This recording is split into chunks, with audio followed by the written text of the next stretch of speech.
Entonces, vamos a darle la oportunidad de la primera disertación. Nuestro pastor Marcos, por favor. Adelante, mi doctor Marcos. Muchas gracias. ¿Está listo para compartir, no es cierto, mi hermano? Automático, ¿sí? Ah, ya.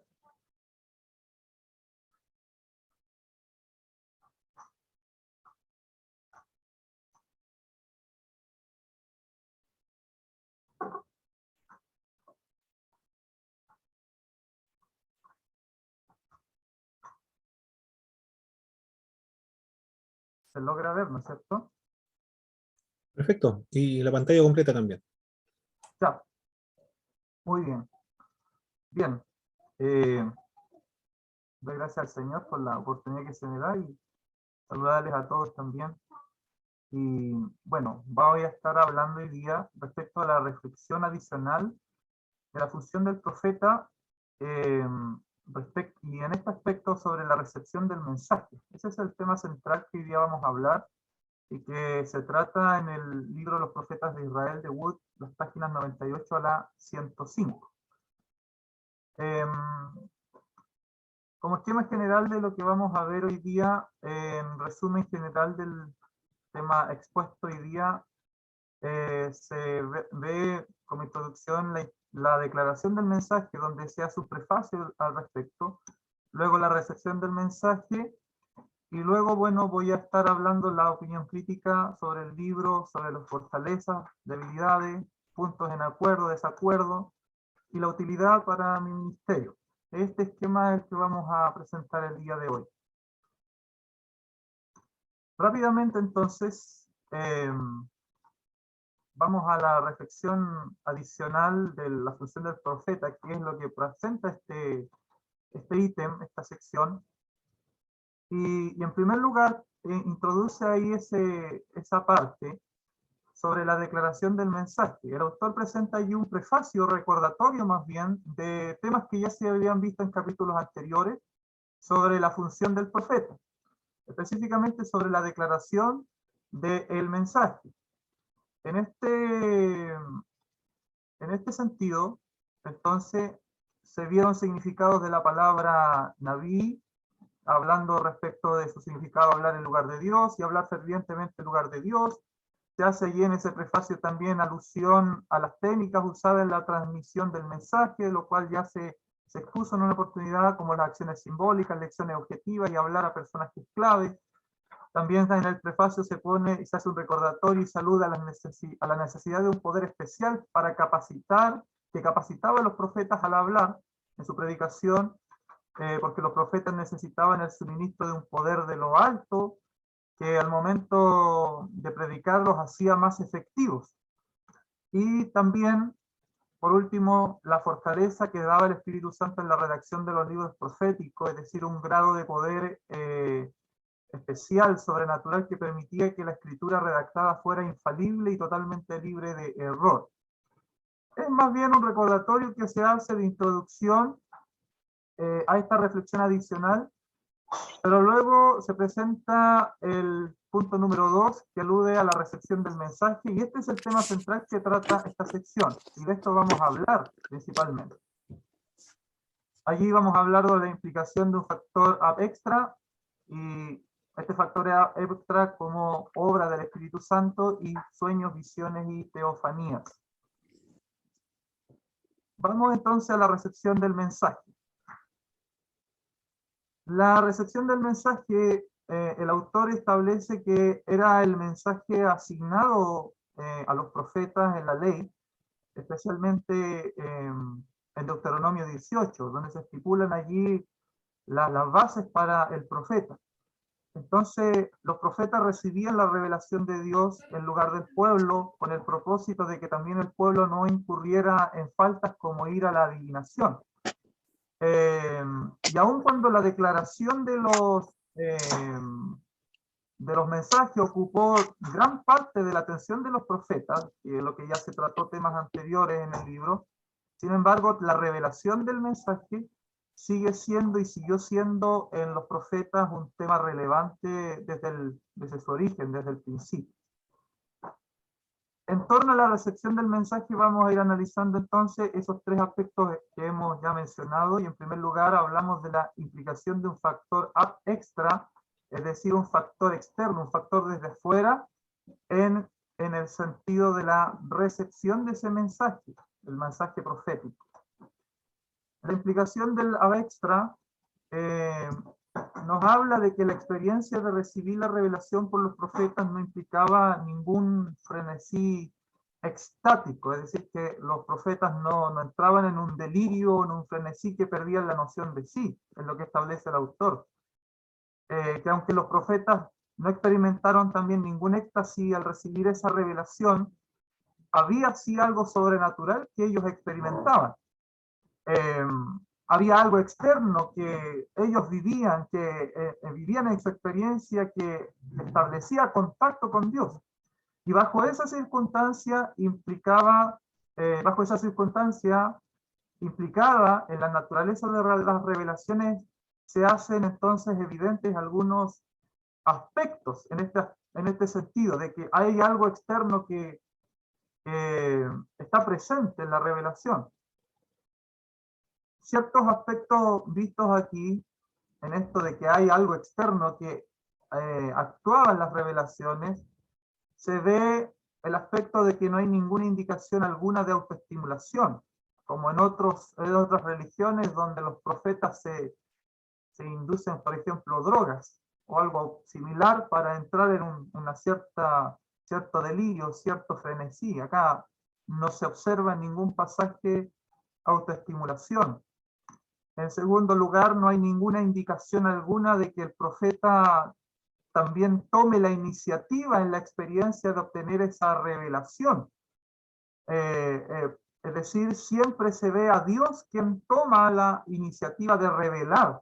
Los profetas se limitaban a esperar la palabra, y aunque a veces el profeta oraba, sin embargo, luego esperaba hasta que Dios revelase la profecía. En tercer lugar, en cuanto a este aspecto que está hablando el autor del factor ab extra o externo, se ve que no hay indicación alguna de que se perdiera el control de las facultades racionales en el profeta. Nunca se ve a ningún profeta perder sus facultades racionales. Se observa la capacidad, por ejemplo, de Moisés, de cuando pone sus objeciones, cuando lo mandan a que vaya a Egipto, y claramente él pone todos sus peros para no ir, es que no sé hablar, por ejemplo, cuando está frente a la zarza allí. O también la disposición inmediata, lúcida de Isaías de atender el llamado de Dios para ser ese mensajero cuando Dios llama, a quien enviaremos a esta labor. En cuarto lugar, se ve que había un factor exterior a la razón humana y también superior a ella. Es decir, si no hay un trance, entonces hay algo externo que trasciende esa razón humana, pero que tampoco le quita las facultades naturales al hombre al recibir esa revelación. Eso es lo que se ve en primer lugar.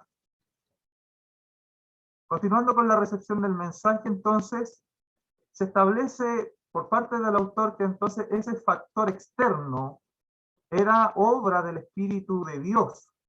Solamente Él podría ser, es lo que establece. La revelación se presentan entonces dos argumentos para establecer que era obra del Espíritu de Dios esta acción externa. En primer lugar, que la revelación tenía que ser llevada a cabo por algo sobrenatural, un agente sobrenatural, es decir, agencia sobrenatural, porque el efecto era por sobre el plano de lo natural, es decir, el profeta recibía un mensaje que antes no había tenido ni habría podido tener por sus propios esfuerzos, como por ejemplo la profecía sobre Josías 300 años antes y que se cumple de una manera tremenda, o la predicción del reinado de Ciro 150 años por el profeta Isaías. No había forma de manera natural de saber estas cosas. Entonces, esto nos indica que solamente un agente sobrenatural podría haberlo hecho, un argumento aludiendo al Espíritu de Dios. En segundo lugar, el segundo argumento de que esto sería obra del Espíritu de Dios. El agente externo en la revelación se entiende que dicha agencia sobrenatural es el Espíritu Santo por dos factores. El primer factor es que el Espíritu de Dios estaba estrechamente asociado con la experiencia de la revelación siempre que ésta se llevaba a cabo. Es decir, se nombra al Espíritu en los momentos de la revelación en los pasajes bíblicos. Por ejemplo, es común oír o leer en los pasajes bíblicos y vino el Espíritu de Dios sobre el profeta o sobre tal persona. Es decir, estaba asociado en la acción, en la experiencia de la revelación, el Espíritu de Dios. Y en segundo lugar, el otro factor también que alude al Espíritu, que es ese agente externo, la obra peculiar del Espíritu Santo es establecer contacto con el hombre también en todas las experiencias de los seres humanos relacionados con Dios. Es decir, que el Espíritu Santo es el agente cuya obra es revelar lo del cielo, lo divino con los hombres. El Espíritu Santo es el inspirador de la revelación, como nos dice 2 de Pedro 1:21, porque nunca la profecía fue traída por voluntad humana, sino que los santos hombres de Dios, siendo inspirados, hablaron siendo inspirados por el Espíritu Santo. Y esa palabra allí, siendo inspirados, literalmente en griego es llevados. Entonces, de esta manera, cuando venía la revelación de Dios sobre el profeta, la revelación de la profecía venía a los profetas cuando ellos eran llevados por el Espíritu Santo, del griego fero, eran llevados, al aludir a inspirados.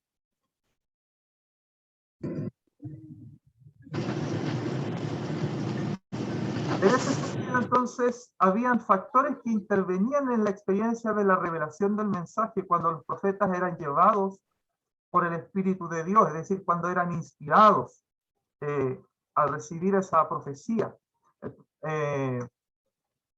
Los factores que intervenían, el primer factor era que el profeta debía tener una actitud adecuada por parte del para tener el clima adecuado para la revelación, es decir, el profeta debía tener una actitud receptiva, una atmósfera espiritual para recibir esa revelación. Por ejemplo, Eliseo, cuando pide un tañedor para que le toque música suave, probablemente con algo que se tocaba en el templo. También Daniel había ayunado y había orado por 21 días cuando recibió ese tremendo mensaje, esa tremenda revelación. Es decir, el clima, una actitud adecuada por parte del profeta, cuando era llevado por el Espíritu de Dios. También otro factor en esta acción de ser llevado, en esta experiencia, la capacidad natural del profeta estaba elevada a un nivel que le permitía entender y recordar la información de una forma fuera de lo común. ¿Por qué? Porque el mensaje debía ser entregado como Dios quería que se hiciera, por lo que capacitar al instrumento humano que Dios iba a usar era importante de parte de Dios. Entonces el profeta era equipado, sus facultades mentales también eran aumentadas, su inteligencia era capacitada, era aumentada, y su capacidad mental también era agudizada en este sentido. Y el tercer factor que actuaba en la revelación del mensaje cuando los profetas recibían la inspiración de Dios, la transmisión de una información celestial al intelecto del instrumento humano, es lo que establece el autor. Es decir, preparado ya el instrumento con estas dos cosas, con una actitud dispuesta, con un ambiente apropiado para recibir la revelación, un ambiente espiritual, y ya las capacidades llevadas a lo sobrenatural, dotado el instrumento, entonces el profeta estaba listo para recibir de parte de Dios una información que no tenía, no sabía, que no contaba y era agregada a su conocimiento, en ocasiones con voz audible, pero la mayoría de las veces por simple inserción en la mente. Pareciera que venía la revelación de Dios a su mente y el profeta de un momento, de manera súbita, sabía que tenía esa información que antes no contaba con ella. y que estaba seguro no solamente de eso, sino que venía de Dios y además estaba dispuesto a salir y luego ir y declarar, así dice Jehová, aunque lo matara a pesar del peligro y a pesar de la oposición. Eso es lo que establece. También otro factor, un tercer aspecto de la revelación del mensaje, son los sueños, las visiones o teofanía, y se hacen distinciones básicas entre estas tres formas de revelación. Además de las formas directas que ya hemos visto, por sueños, teofanías, visiones, y se establece que en los sueños, por ejemplo, que el recipiente de la revelación está en un estado pasivo, inconsciente, y la realidad que ve son imágenes mentales incorpóreas en el sueño. Las teofanías, es decir, una manifestación de la gloria de manera visible. Ahí el recipiente, el profeta, está en un estado activo, consciente, y allí quien se revelaba lo hacía bajo una forma visible, corporal, y en las visiones hay un estado activo, es como un estado intermedio entre los sueños y las teofanías, hay un estado activo y consciente, y está envuelta en imágenes mentales y también incorpóreas la realidad que se observa en este sentido. Así entonces, en estas tres formas de revelación, a causa de las diferencias de estas tres formas de revelación, resultaban apropiadas para tres clases de situaciones y es lo que diferencia al autor. Los sueños apropiados para personas con poco o nulo discernimiento espiritual es lo que establece, como Nabucodonosor, por ejemplo.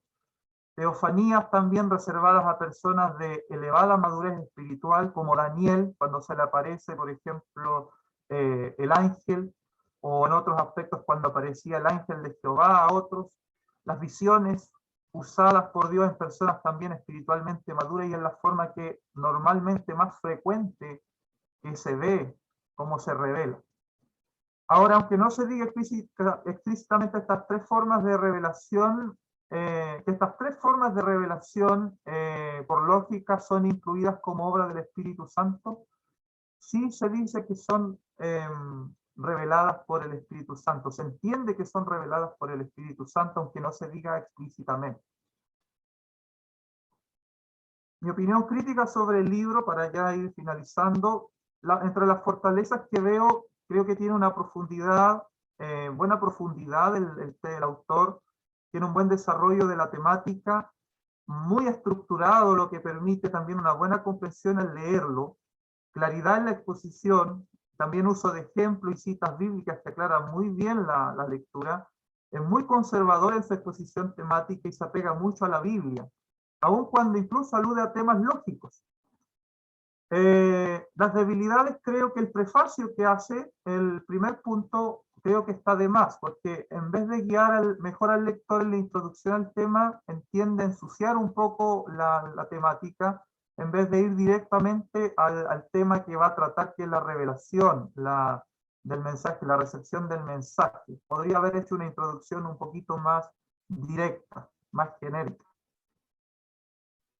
Puntos en acuerdo con el autor, creo que yo estoy muy de acuerdo con el autor desde mi convicción y por ende entonces no tengo puntos en desacuerdo con él. Creo que es muy conservador, muy apegado a la escritura y en esto también estoy muy de acuerdo con él en cada punto. ¿Qué me ha servido? Ha afirmado mejor mis convicciones sobre el tema, me ha ayudado a tener mejores herramientas en ese sentido de lo que ya tenía. Me da herramientas para también refutar falsas enseñanzas sobre la forma como Dios revela su mensaje.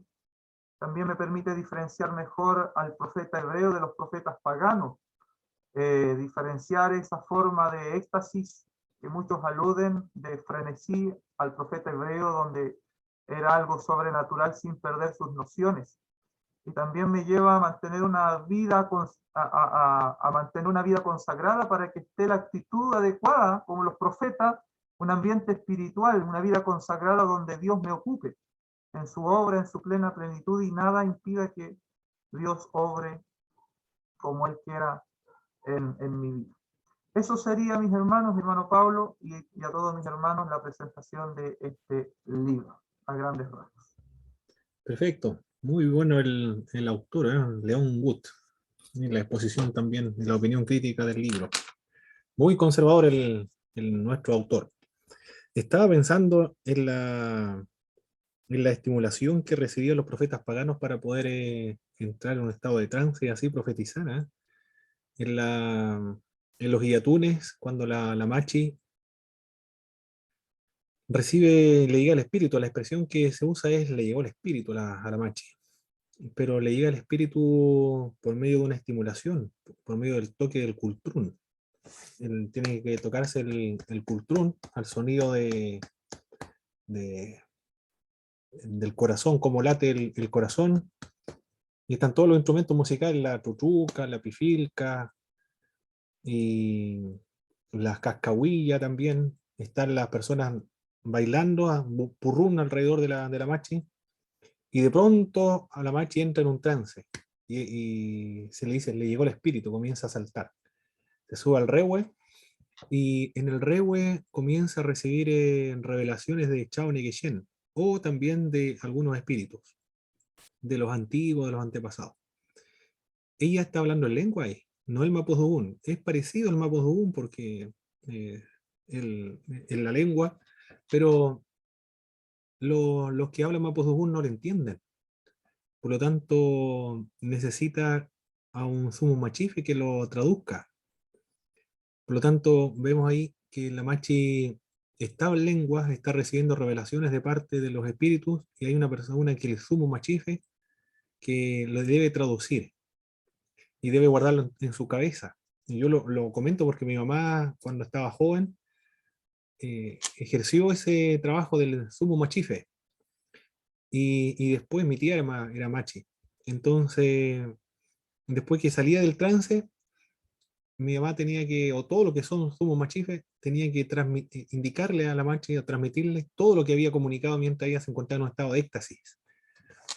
Estaba pensando, cuando estaba disertando, mi pastor estaba pensando en eso, de que no hay ninguna estimulación cuando lo comparamos con los profetas hebreos, ninguna estimulación, o iniciativa tampoco, o que se perdió el control de las facultades racionales al momento de recibir la revelación de parte de Dios.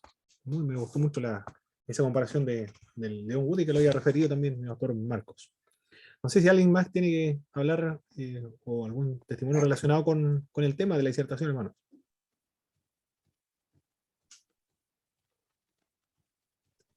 David. Cuando, mi hermano, cuando se habla de estas revelaciones en relación a los paganos, la persona entra en un trance o en éxtasis. Quizá habla en lengua, hay una revelación. Sabemos que existe un solo Dios y el único Dios verdadero. Esa revelación o ese espiritismo, ¿de dónde procede? Porque de Dios no es. Por supuesto,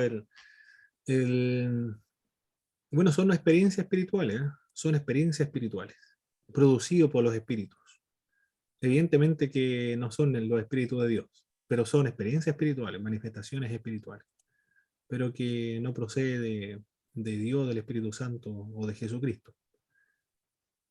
Eh, por el mismo hecho, porque en algunos guiatunes, algunas machis, están invocando al Dios Padre, Dios Madre, Dios Hijo y Dios Hija, son una manifestación cuádruple.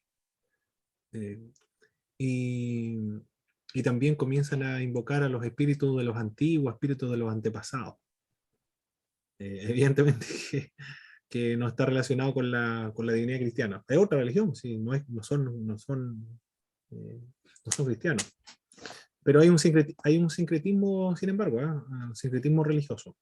Algunas machis están más influidos por el cristianismo, pero siguen, pero un sincretismo. Y de hecho algunos rehues son cruces, son 3 cruces.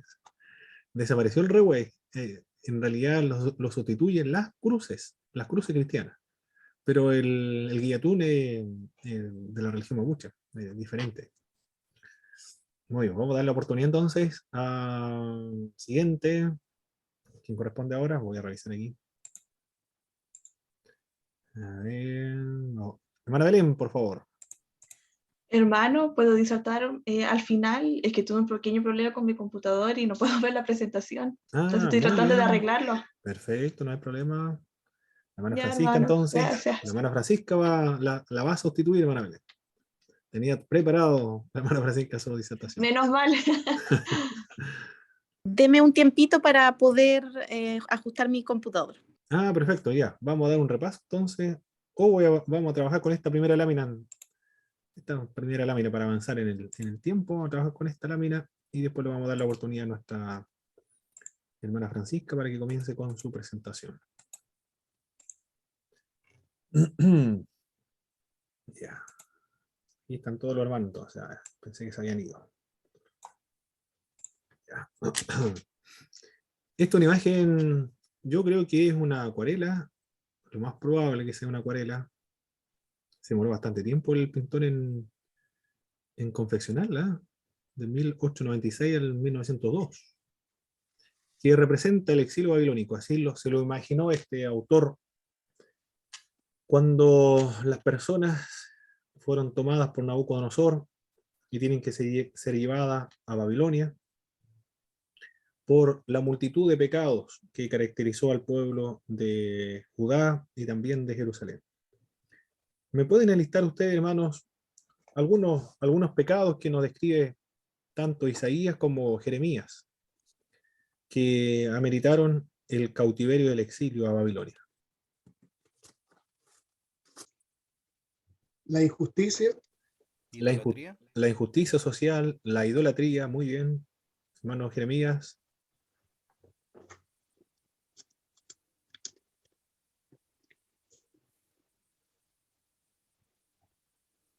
la rebeldía, La rebeldía también.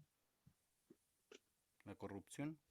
Eran la explotación gente corrupto, explotaban a la la, gente también. la explotación de los huérfanos, las viudas, los extranjeros, Perfecto, la viuda, el huérfano, los extranjeros. Hermano la Jeremías, falsa, bueno, la falsa tiene adoración. falta de adoración también, muy bien, la falsa adoración. Tiene problema con el micrófono, mi hermano Jeremías, por allá. Lo está pillando la tecnología. Y el nuevo bueno, computador sí que se está manejando ahí. La el hermana, incumplimiento, sí, el incumplimiento del pacto que sus antepasados habían comprometido ante Dios violaron. cuando violaron, ¿no es cierto?, la ley que se le fue entregado en el monte Sinaí al profeta Moisés, No, a la, correcto. a la cual el pueblo a viva voz dio de señales de obediencia a las cuales no cumplieron. En todo lo que tú has hablado, nosotros lo haremos, dijeron. Y después, tan pronto como había desaparecido, no descendía Moisés, comenzaron a adorar al becerro. Muy bien. Otro pecado, hermano Jeremías, ahora sí está activo el micrófono, hermano. Sí, ¿me escuchan? Perfecto. Ahí. Uy, lo nombraron todos los que tenía en mente. ¿Se puede repetir? No, que yo siempre me río porque corrían los cercos. Ah, yo vivo en el bueno, campo. corría los... Bueno, vivía en el campo, entendemos muy bien. Me corren los cercos, ¿eh? Me gusta que corrían Correr los los cercos. cercos. En todas partes se corren los cercos, ¿eh? No, y es una práctica común, ¿eh? Esa, muy bien, esa también. Y alteraba las balanzas, ¿eh? Tiraban las balanzas. Robaban, asesinaban, engañaban a los extranjeros, a la viuda, al pobre, al huérfano, al desamparado. Los profetas estaban profetizando en el nombre de Baal.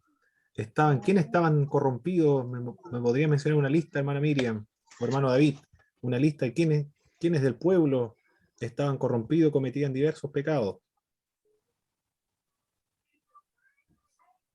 Hermana Miriam o hermano David, cualquiera de los dos que esté conectado.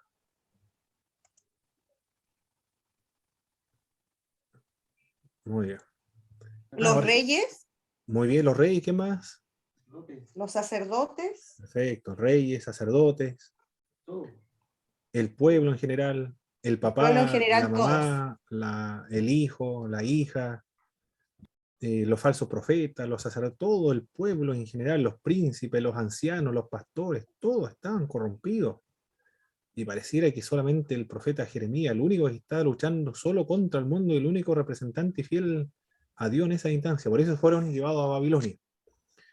Esto es lo que está representando esta imagen. Se van al exilio babilónico.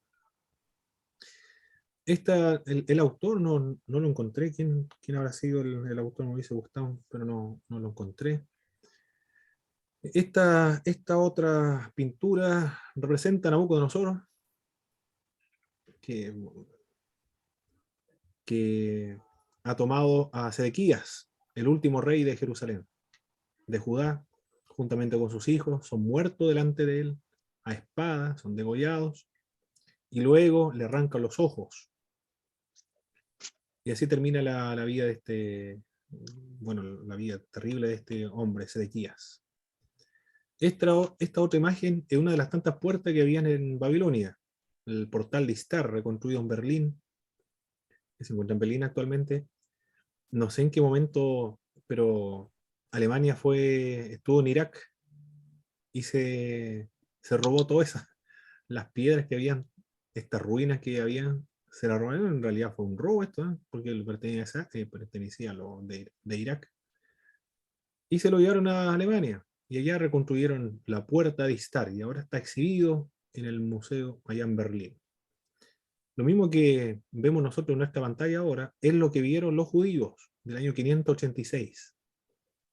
Habían varias puertas, en una de estas, lo más probable, o algo parecido como esta, entraron los judíos, la observaron y la vieron. Magnífica las entradas. Pero claro, ellos no ingresaron como turistas, sino que eran personas esclavos, cautivos, prisioneros de guerra.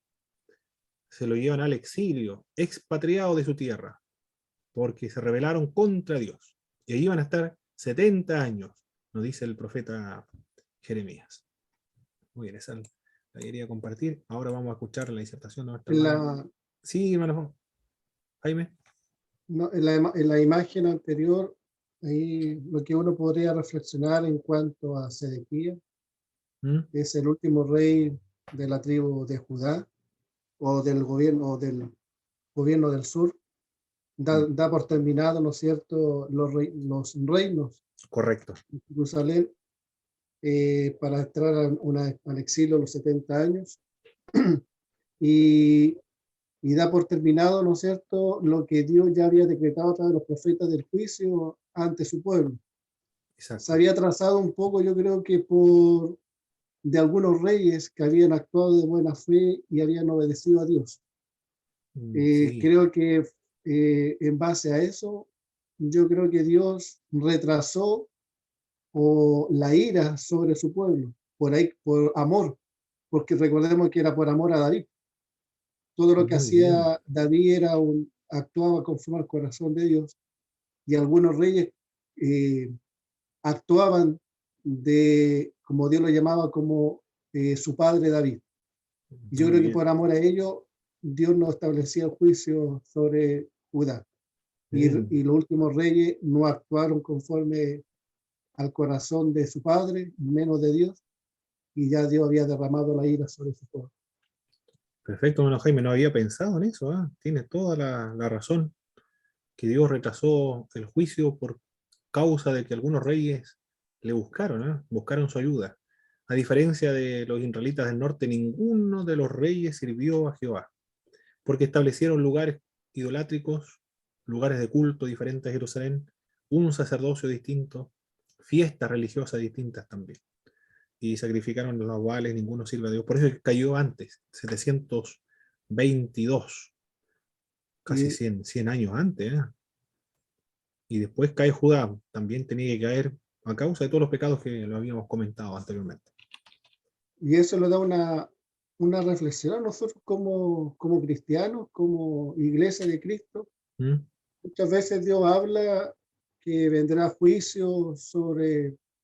Recordemos que el juicio siempre parte por la casa, por nosotros mismos, y mucho también vienen las bendiciones. Y yo creo que depende de nosotros, de la iglesia. Si las bendiciones se atrasan o llegan pronto, va a depender de nuestra obediencia y de la verdadera adoración a nuestro Dios. Perfecto. Dice su palabra, si mi pueblo se humillare sería totalmente diferente. Muy bien, esa es una lección, una aplicación práctica, una lección espiritual muy importante. Perfecto, para aplicarla, contextualizar la palabra de Dios a nuestros tiempos. Muy bien. Eso se llama palabra de ciencia, hermano. Están activos los dones espirituales. Palabra de ciencia. Sí, o palabra de sabiduría. Hermana Francisca, entonces, vamos a dar la oportunidad ahora.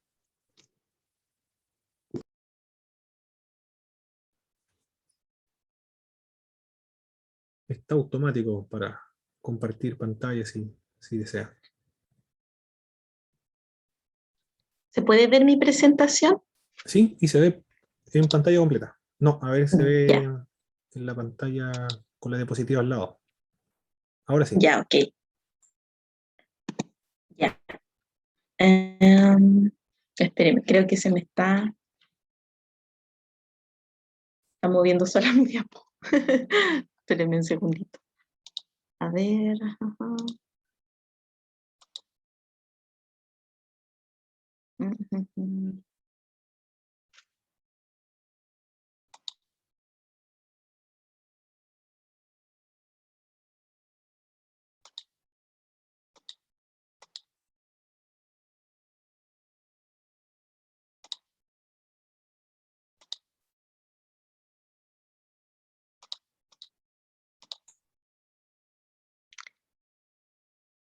Este autor es otro.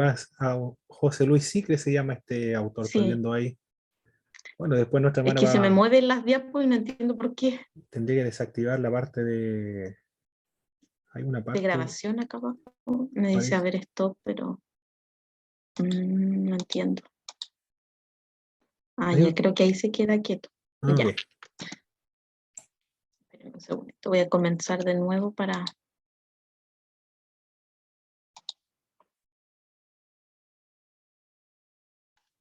Ujú. Mm, ya. Y ahí está. Ay, no se me mueve.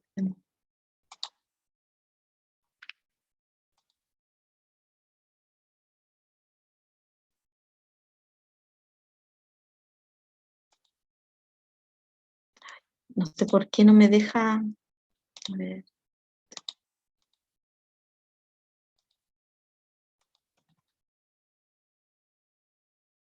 Mm,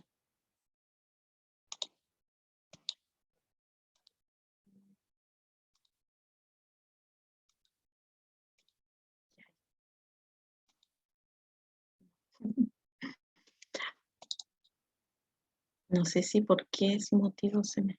Ya, pero se ve desde esa parte, sí se ve, ¿verdad? Ya, Sí, ahí está bien.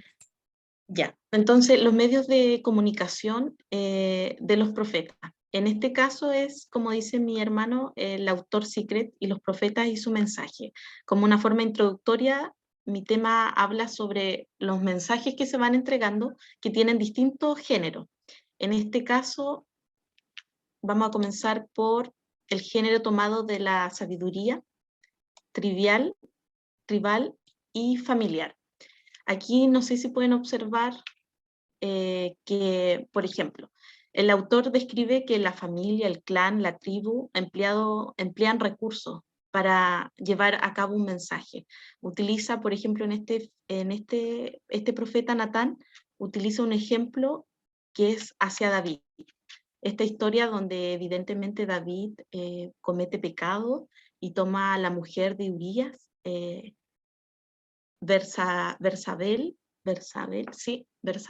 Bersabé. Entonces aquí el autor le va a enfrentar a David y le dice por medio de una oveja que había un hombre rico y un hombre pobre y toma a la oveja, el hombre rico toma la oveja del hombre pobre para alimentar a su visita. Evidentemente sabemos el desenlace, que David se molesta. ¿Por qué motivo? Porque el autor pudo llevar su mensaje por medio de una parábola, quizá, utilizando un lenguaje tribal y familiar para David. Recordamos que David antes era un pastor, entonces al contarle esta historia sobre la oveja y cómo se desencadenó el mensaje, evidentemente le llegó a él y pudo conectar y darse cuenta de su pecado. Cuando Natán le dice que fue él, prácticamente hizo lo mismo con lo que al tomar una mujer extraña y matar a su esposo, Urías. Entonces el autor trata de darnos a entender que este género toma esta forma, esta característica. Entonces no sé si lo entienden, pero esa manera se va exponiendo. Y no es el único profeta que lo hace. Podemos encontrar también en Ezequiel. En Ezequiel, aquí encontramos otro caso cuando va hacia el rey de Judá, después de que dice una fidelidad a Babilonia y después volvió a jurar y pidió ayuda de Egipto.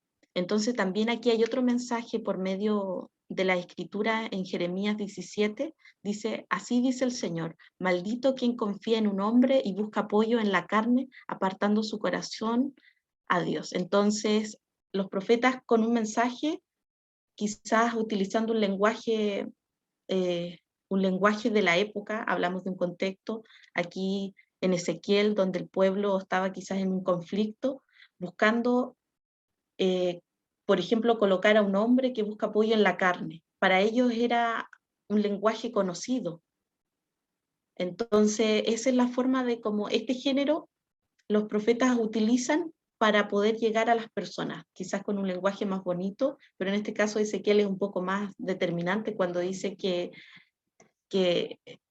apoya se apoya en la carne, cuando el rey busca ayuda en Egipto, que no confía en Dios, sino más bien busca ayuda de Egipto, de una potencia para que salir quizás en la guerra victorioso. Entonces ahí el profeta va describiendo. Entonces el autor eso es lo que hace como una reflexión profunda, para que vayan como entendiendo de qué manera lo ve el autor. Otro género tomado es del culto. ¿Qué quiere decir aquí? Aquí aparece el profeta Amos. Hablamos antes de Natán, de Ezequiel y ahora de Amos. Aquí el profeta toma cosas del culto. ¿Por qué dice el autor que es un género tomado del culto? Porque en la época antigua, evidentemente, en su contexto, ellos, el pueblo judío, tiene su forma de guiar un culto. Y aquí habla del Torá. Y dice que de un himno que plantean numerosos problemas y introduce un tema. Al leer los textos de los profetas encontramos que es cierto, que quizás en un texto o una canción, un himno que ellos tenían, se transforma en un mensaje para ir educando, enseñando, administrando, aconsejando por medio de la palabra del profeta, dirigida por el Espíritu Santo, y los lleva al pueblo a reflexionar y cambiar su forma de llevar a cabo las cosas. ¿De qué manera? Buscando un lenguaje que se adecue a lo que el pueblo comprende. En este caso dice que utiliza el Torá como un género típico del culto. Lo emplean los sacerdotes cuando responden a algunos de los problemas concretos que se plantean. Los profetas también utilizan el género, aunque puede ocurrir, como en el caso de Amos, que sea con intenciones distintas. Emplear irónico. ¿Por qué razón? ¿Por qué? Porque aquí el sacerdote del antiguo Israel espera que el pueblo se aleje de lo que no les gusta, por ejemplo, de la idolatría, de ir a ritos. Hablemos que el pueblo de Israel tenía la facilidad de caer muy rápido a adorar a dioses ajenos. Entonces aquí el profeta Amos trata de introducir quizá en un himno, en algo que ellos conocen, así una enseñanza, y de forma irónica decir, eso es lo que les gusta israelita. No cumplir la voluntad de Dios, seguir lo que a ellos les parece en su momento bueno, pero ante Dios no era lo correcto. Entonces aquí introduce este mensaje por medio de algo, de un culto, que para ellos, utilizado en el Torá, su forma de comunicarle al pueblo, fue de una forma irónica. Y no lo vemos solamente con esos autores, sino que también podemos verlo en la Biblia, que uno dice cómo se puede decir irónicamente algunas cosas. Y ellos, para ellos, bueno, yo creo que por medio del Espíritu Santo se les iba haciendo fácil el mencionarlo. pero en el contexto histórico sabemos que los profetas igual tenían persecución y muchas veces no le agradaban a la gente porque decían aquellas cosas que nadie quiere escuchar, que lo malo, porque te dicen en lo que tú estás fallando, en lo que tú no estás haciendo bien, entonces es evidentemente difícil para ellos decir el mensaje en esa época. Otro género que dice el autor que es tomado del ámbito judicial. Muchas veces nos damos cuenta de eso. Al leer la Biblia, uno dice, buchan, uno no podría, viendo todo lo que exige las leyes de Dios, como que uno nunca se encuentra bien. Y no era el único que le pasó. Por ejemplo, aquí dice que a veces emplea el discurso acusatorio. Lo vemos en la Biblia que al leer algunos textos de los profetas hay un discurso acusatorio, algunos elementos de este género para, en este contexto amplio, por ejemplo, aquí Ezequiel dice, y tu hijo, hijo de Adán, juzga a la ciudad sanguinaria, denunciándole todas sus abominaciones, diciendo, esto dice el Señor, ciudad que derrama sangre dentro de sí, acelerando su término y que se ha contaminado fabricándose ídolos. Ya era como lo que venía mencionando. Aquí ya es más, el autor habla de que es algo judicial, porque ya como que lo juzga concretamente y dice están equivocados, están mal, y no sé si se han dado cuenta que siempre los profetas mencionan así dice el Señor. Y aquí también el autor por este lado va diciendo que son acusaciones típicas de un fiscal o un proceso. El autor hace esa referencia cuando, como reflexiona este texto bíblico, y dice que es en un contexto, una declaración juridisocral, esencial en Ezequiel, la enumeración de una serie de comportamientos que termina en la declaración de que esta persona merece vivir, en otras en un discurso acusatorio que aplica al menos en ciertos casos la condena de muerte. También eso nos damos cuenta que a veces utilizan un lenguaje que dicen que la condena prácticamente es como tú mereces vivir, tú mereces morir por tu pecado, por tu situación. Y eso es como que si uno no lo estudiara, no se daría cuenta de que en esos versículos hay una condenación concreta. Y el autor hace esa reflexión. Otro género que también es el tomado de la vida diaria. También este es como muy común en el sentido de cómo se plantea el mensaje, de pasar judicialmente a decir tú eres culpable y porque eres culpable merece la muerte. En este caso no, este género toma la vida diaria. ¿En qué sentido? En que, por ejemplo, aquí hay por ejemplo, incluye las cosas típicas de la vida de uno, por ejemplo, el amor, el trabajo, la muerte. La canción de la viña de Isaías presenta el profeta una canción de amor. Ese es como un ejemplo que podríamos tomar y que el autor como que hace relación a este género. Dice que Ezequiel también nos ofrece un ejemplo de la canción de trabajo doméstico. ¿De qué manera? Realizando en una casa que le servirá para aplicar al futuro de Jerusalén. Evidentemente todos los profetas buscaban que el pueblo se guiara por el buen camino. Entonces aquí utiliza este texto que dice, pon la olla, pon y échale agua, echa en ella tajadas, las mejores tajadas, pernil y espadilla, llénala de los huesos escogidos. Habla del futuro de lo que quiere para Jerusalén, que sea como prosperada, que le vaya bien, pero no cualquiera iba a estar ahí como pueblo. Si no se limpia, no está en el buen camino, no iba a llegar a convertirse en lo que Dios quería para el pueblo. Y otro que también está en este mismo contexto es el ayes. El ayes. ¿Por qué el ayes? Porque está relacionado con el ámbito vital de la elegía que se encuentra en ayes, que significa ay. Es uno de los gritos entonados por las planillas cuando acompañan el cortejo fúnebre. Los profetas también lo utilizan mucho y podemos verlo también en los textos bíblicos al leerlo, que, bueno, yo no sabía hasta ahora qué significaba eso, cuando dice ay en los textos bíblicos, tiene, para el pueblo de Israel, era un rito que se hacía para acompañar a las personas que habían fallecido, y eso significa, pero eso no lo sabríamos si el autor no nos lo mencionara. Pero los textos bíblicos, por ejemplo, acá hay uno que puedo leer que aplica, dice, hay de los que añaden a casas y juntan campos con campos hasta no dejar sitio y vivir ellos solos en medio del país. Lo ha jurado el Señor de los ejércitos. Lo ha jurado, sí. Hay de los que llaman al mal bien y al bien mal, que tienen las tinieblas por luz y las luz por las tinieblas, que tienen lo amargo por dulce y lo dulce por amargo. Entonces, al leer este texto, bajo la mirada del autor, nos damos cuenta que el ay al principio hace relación a que están como en muerte, a que están es algo condenatorio.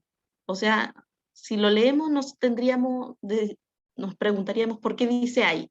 Y ahora, por la mirada del autor, podríamos decir que el ay significa la muerte. Entonces, cada vez que veamos en los textos bíblicos de los profetas, vamos a encontrar que los hay significa que ellos estaban en muerte. Y estos textos son como condenatorios a ese comportamiento. Así que esa es como la reflexión que hace el autor. Al seguir otro ejemplo, a ver, creo que me queda otro, creo que este es el último, si no me equivoco. Sí. El último es el género estrictamente profético. ¿A qué se refiere esto? El autor dice que dos casos merecen especial atención: el oráculo que condena dirigido a un individuo o el oráculo que condena contra la colectividad. Ambos cuentan con diversos elementos que son esenciales, que denuncian el pecado y el castigo. Las distinciones de Elías encontramos ejemplos significativos cuando el rey Jab se ha apoderado de la viña de Nabot tras su asesinato. El profeta le sale al paso para interpretarlo. Aquí esto es como lo que generalmente uno reconocería a los profetas, pero no todo. Pero en este caso habla del profeta Elías porque él es como el que lleva este género. ¿Por qué razón? Porque es exactamente muy profético, así que aparece, no sé, un ángel que él tiene que interpretar y simbolizar lo que puede ver, y eso es como lo que trata de explicar el autor, que por eso él es como característico de este género. Dice, aquí está el texto bíblico que dice, hay asesinados y encima robas, has asesinado y encima robas. Por eso, así dice el Señor, en el mismo sitio donde los perros han lamido la sangre de Nabot, también a ti los perros te lamerán la sangre. Entonces, ¿de qué manera? Utiliza un lenguaje metafórico utilizando a unos perros, donde dice que ahí donde murió Nabot, así también lamerán la sangre de ese rey. Entonces, lo hace como metafórico y como que hace utilizar la imaginación. Y es por eso este género el autor lo clasifica así, estrictamente profético. Y, por ejemplo, eso es lo que podría como explicarles de este género. Y a modo de conclusión, pasando todos los géneros por uno, puedo considerar que yo creo que todos al leer los textos o al leer algún profeta vamos a poder reconocer el género. Y a veces los juzgamos a los profetas y uno cree que son simplemente proféticos, porque miran el futuro o tienen que simbolizar algo y eso significa.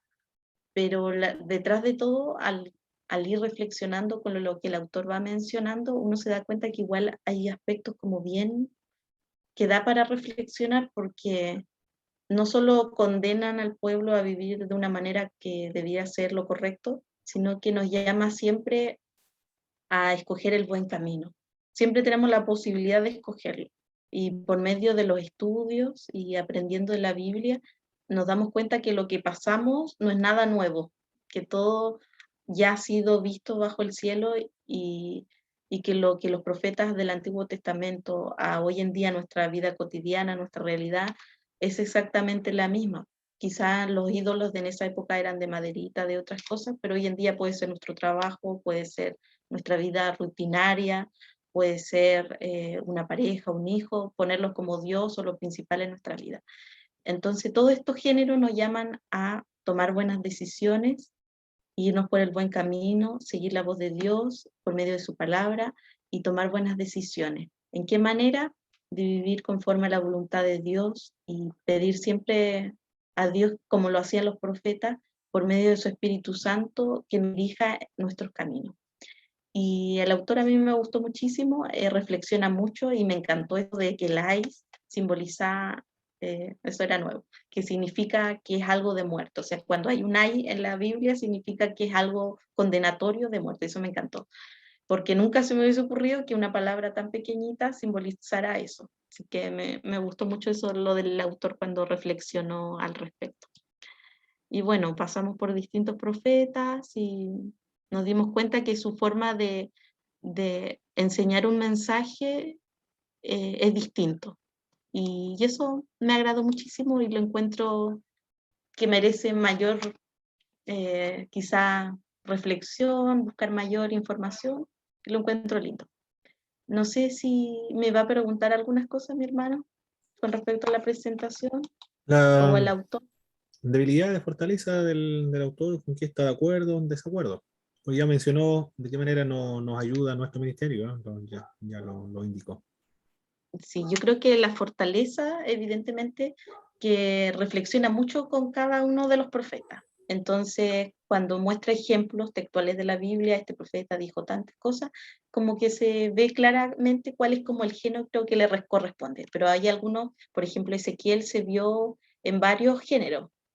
Entonces, eso igual es interesante y quizá una debilidad del autor que, a ver, reflexiona bien, quizá lo difícil de comprender mi capítulo, quizá es como que como menciona tantos textos bíblicos de profetas que van diciendo tal cosa, uno puede tender a confundirse porque utiliza textos bíblicos de cada mensaje, de cada uno de los autores. Quizá yo no los puse todo porque era muchísimo, pero eso puede confundir porque menciona en un género puede mencionar 3 profetas y los 3 dicen un mensaje como distinto, pero a la misma vez tienes como que reflexionar que trata de hacer el mismo género que el autor trata de explicar y eso puede confundir, así que quizá esa podría ser una debilidad. Y bueno, para el ministerio ya lo había mencionado que es una forma de cómo guiamos nuestra vida y bueno, la verdad que es lo lindo de estudiar la palabra de Dios es que lo que le pasaba al pueblo de Israel, a lo que nos pasa en nuestra vida cotidiana en la actualidad, se diferencia muy poco, quizá el contexto histórico, pero en nuestra época moderna nos enfrentamos también a las mismas situaciones, lo que le pasó a David, de quitar la mujer de otro, de asesinato, no estamos libres de nada, pero sí aprendemos evidentemente cuál es el mejor camino. Y si mientras estemos guiados por la palabra, todo va a estar bien. Así que eso sería mi presentación.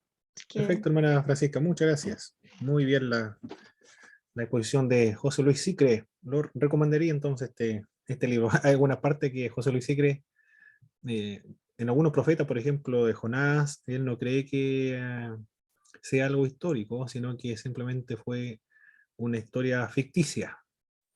Algunos milagros tampoco lo cree, pero tampoco es tan liberal, es una mezcla. Cree algunas cosas y otras no las cree. Eso ocurre con José Luis Sicre. Pero es muy bueno, es un autor que se debe leer siempre, permanentemente. En todos los que trabajan en profetas se debe leer, juntamente a Leon Wood, un clásico. Leon Wood es un clásico evangélico estadounidense y presenta la línea conservadora. José Luis Sicre es un académico, es un erudito, su especialidad son los profetas. Es español, es teólogo católico, hace clase en la Universidad de Salamanca, creo que es. Otra, aquí tengo el libro, a ver. Es profesor de. ¿Dónde está la biografía de él? Es profesor de la Facultad de Teología de Granada, del Pontificio Instituto Bíblico de Roma y la Facultad de Teología de San Miguel, Buenos Aires. Bueno, ahí en esa universidad hace clase José Luis Sicre. También es muy consultado este autor. Pero como es español, europeo, tiene influencia han logrado ingresar contra lo sobrenatural. No todos, sí, pero hay ciertos elementos que no creo. Por ejemplo, que Jonás fue tragado por un gran pez. Bien, vamos a la siguiente entonces disertación. Nuestra hermana Belén, ahora sí, ahora viene la hermana Belén. Sí, ahora sí, hermano. Adelante, hermana Belén.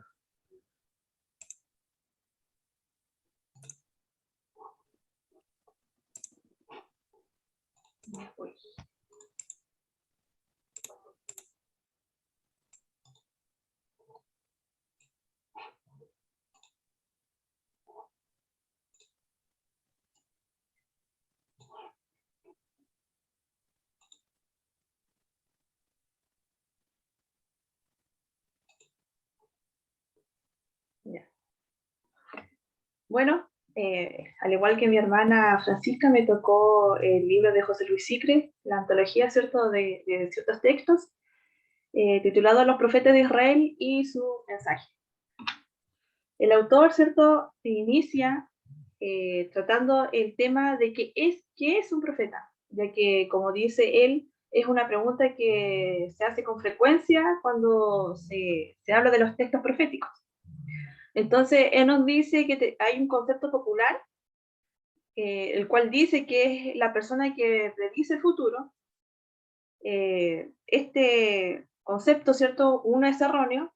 Vemos que mucha gente piensa que el profeta solamente es aquel persona que predice el futuro, y hay otro concepto que está parcialmente justificado, ya que algunos relatos bíblicos muestran al profeta como capaz de conocer eventos escondidos o futuros. Y entre ellos, ¿cierto?, encontramos a Samuel cuando Saúl, ¿cierto?, buscaba las armas de su padre. Agías, cuando es ciego, ¿cierto?, y va la mujer de Jeroboam. Elías, cuando se presenta la muerte de Ocosías. Eliseo, cuando sabe que Giezi, ¿cierto?, ha aceptado dinero de forma oculta por parte de Naamán. Y incluso se nos dice que en el Nuevo Testamento igual hay un relato, ¿cierto?, de este concepto, refiriéndose a la mujer samaritana y a Jesús, cuando el Señor le dice a esta mujer que él sabía, ¿cierto?, que ella, ya había tenido 5 maridos anteriores. Entonces, este concepto, ¿cierto?, de profeta que predice el futuro, es una concepción muy divulgada, como ya veíamos, con cierto fundamento, pero que debemos superar. Porque, ¿cierto?, los ejemplos citados de Samuel, Agías, Elías, Eliseo, son de la primera época del profetismo israelí, o sea, anterior al siglo VIII antes de Cristo. Leyendo, ¿cierto?, los libros de Amós, Isaías, Oseas, Jeremías y entre otros, vemos que el profeta no es un adivino, sino un hombre llamado por Dios para transmitir su palabra, para orientar a sus contemporáneos e indicarles el camino correcto. Esta exhortación, ¿cierto?, a convertirse, va acompañada con frecuencia de referencias al futuro, prediciendo el castigo o prometiendo la salvación. En determinados momentos, ¿cierto?, y profetas son conscientes de revelar cosas ocultas, pero su misión principal es iluminar el presente con todos sus problemas concretos, o sea, injusticias sociales, política interior y exterior, corrupción religiosa, desesperanza y el escepticismo. Ahora, ¿cierto?, debemos analizar los rasgos más llamativos de la personalidad profética, los cuales el autor ordena en los siguientes. El primero, ¿cierto?, es el profeta como un hombre inspirado. Nadie en Israel tuvo una conciencia tan clara de que era Dios quien le hablaba y de ser portavoz del Señor como lo fue el profeta. Esta inspiración, ¿cierto?, le viene de un contacto personal con él que comienza en el momento de la vocación. Por eso, cuando habla o escribe, el profeta no acude a archivos o documentos como los historiadores. Tampoco se basa generalmente en la experiencia humana general, como los sabios de Israel, sino que su único punto de apoyo, su fuerza y su debilidad es la palabra que el Señor le comunica personalmente. cuando quiere sin que él pueda negarse a proclamarla. Vemos que muchas veces, ¿cierto? La palabra es dura y exigente, pero que se convierte en un fuego ardiente e incontenible encerrado en los huesos, como decía Jeremías. Palabra de que muchos desearían huir, como lo fue el caso de Jonás, pero que termina imponiéndose y triunfando. Luego tenemos al profeta como un hombre público. Su deber es transmitir la palabra de Dios, lo cual lo pone en contacto con los demás. Este hombre no puede retirarse a un lugar sosegado de estudio o reflexión. En cambio, su lugar es la calle y la plaza pública, el sitio donde la gente se reúne, donde el mensaje es más necesario y la problemática es más urgente. Se halla en contacto directo con el mundo que los rodea, sean maquinaciones de los políticos, intenciones del rey, descontento de los campesinos y de los pobres, el lujo de los poderosos también. Y vemos que ningún sector le resulta indiferente para el profeta, porque vemos que nada es indiferente para Dios. Luego tenemos al profeta como un hombre amenazado. Este hombre, ¿cierto? Vemos que el mensaje del profeta no va a encontrar, ¿cierto?, una respuesta en los oyentes, una respuesta positiva. Muchas veces, ¿cierto?, se enfrentan a situaciones muy duras. A Oseas, por ejemplo, lo tacharon de loco y de necio. A Jeremías lo tacharon de traidor a la patria. Incluso, ¿cierto?, el profeta encontraría persecución, cárcel, la muerte, incluso la muerte.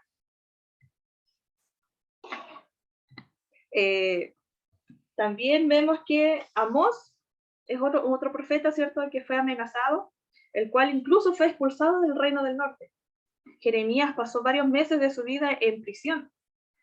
Zacarías, ¿cierto?, fue apedreado en los atrios del templo. Entonces vemos que incluso los sacerdotes y los falsos profetas, ¿cierto?, se iban en contra de los profetas. El pueblo también los critica, los desprecia y los persigue. Vemos que el destino de los profetas queda prefigurado con el de nuestro Señor Jesucristo. Otro tema importante, ¿cierto?, es que el autor dice que incluso la amenaza del profeta viene de parte de Dios, ya que le encarga duras tareas. Un ejemplo de ello es el de Samuel, cuando en su llamamiento, ¿cierto?, le es ordenado que profetice, ¿cierto?, en contra de Elí.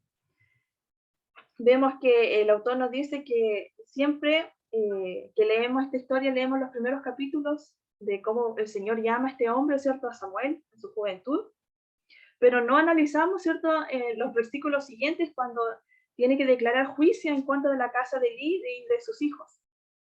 Y es cierto, si nos ponemos en la piel de Samuel, debió ser muy difícil para él, ya que Elí fue el hombre que lo educó y el cual lo crió. Es como si nosotros, ¿cierto?, tendríamos que proclamar juicio en contra de algún tutor, algún padre o alguna persona que nosotros amemos. Se nos haría muy difícil. También, ¿cierto?, el segundo ejemplo es Ezequiel, que también fue un hombre amenazado por Dios, como dice el autor, ya que Ezequiel se vio ante la muerte de su esposa, no pudo guardar luto ni cumplir ningún rito fúnebre, que como era habitual en Israel, ya que ese ejemplo, ¿cierto?, de cómo obraría Ezequiel en el funeral de su esposa, sería una predicción, ¿cierto?, para predicarles al pueblo de Israel. Y por último, ¿cierto?, tenemos a la profecía como un carisma, como un don. Este carisma, ¿cierto?, este don de la profecía, rompe todas las barreras. Vemos que rompe la barrera de los sexos, ya que pueden haber profetas, tanto hombres, ¿cierto?, como profetisas, como Débora o Hulda. Rompe la barrera de la cultura, ya que no hace falta tener estudios especiales para transmitir la palabra del Señor. También, ¿cierto?, rompe la barrera de las clases, ya que vemos personas vinculadas a la corte como Isaías, o también pequeños propietarios como Amós, o simples campesinos como Miqueas. Estos dos, ¿cierto?, todos estos hombres, ¿cierto?, fueron llamados por Dios. También, ¿cierto?, vemos que se rompe la barrera de las clases. Como ya decía, No importa cierto nivel socioeconómico de las personas, si eran campesinos, si eran gobernantes o acercados a la corte, cualquiera, ¿cierto?, al que el Señor llamaba, debía proclamar la palabra del Señor. También vemos las barreras religiosas, porque no es preciso, ¿cierto?, ser un sacerdote para ser profeta. Y vemos que muchos de los profetas eran seglares o laicos, personas laicas. Otra barrera, ¿cierto?, que se rompe es la de las edades, porque el Señor, ¿cierto?, puede encomendar la palabra, ¿cierto?, tanto a adultos como a jóvenes. Y ese sería el capítulo que me tocaría a mí de José Luis Sicre. En cuanto a crítica, yo no veo ninguna crítica negativa, sino positiva, ya que es muy claro en la hora de redactar en su mensaje. Por lo tanto, es muy entendible. Cita varios versículos, ¿cierto?, historias, para que podamos analizar con mayor trasfondo, ¿cierto?, cómo eran los profetas.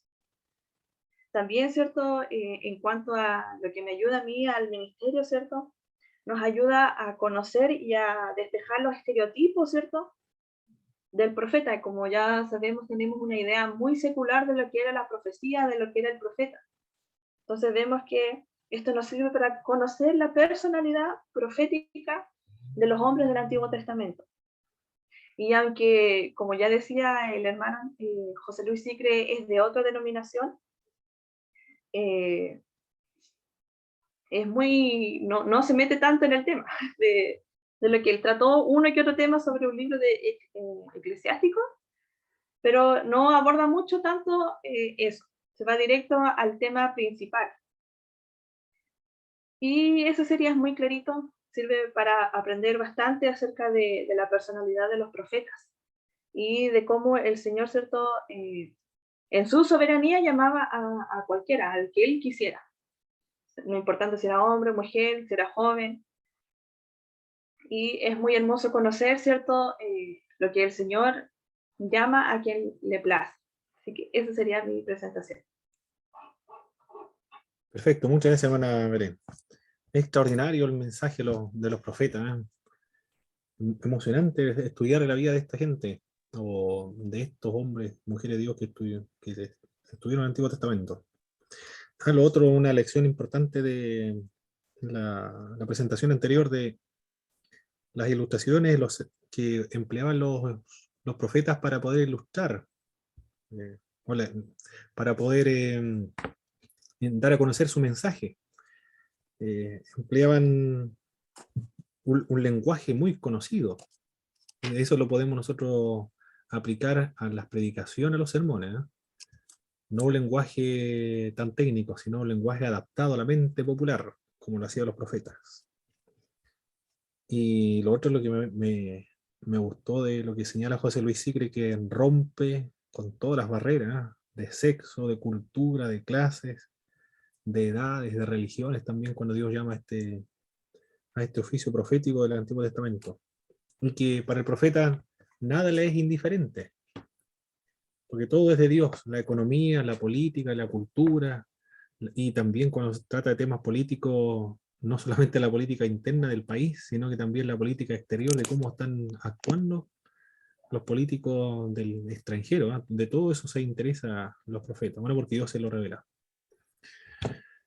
¿Algo que comentar acerca de lo que hemos visto, hermanos, en las disertaciones?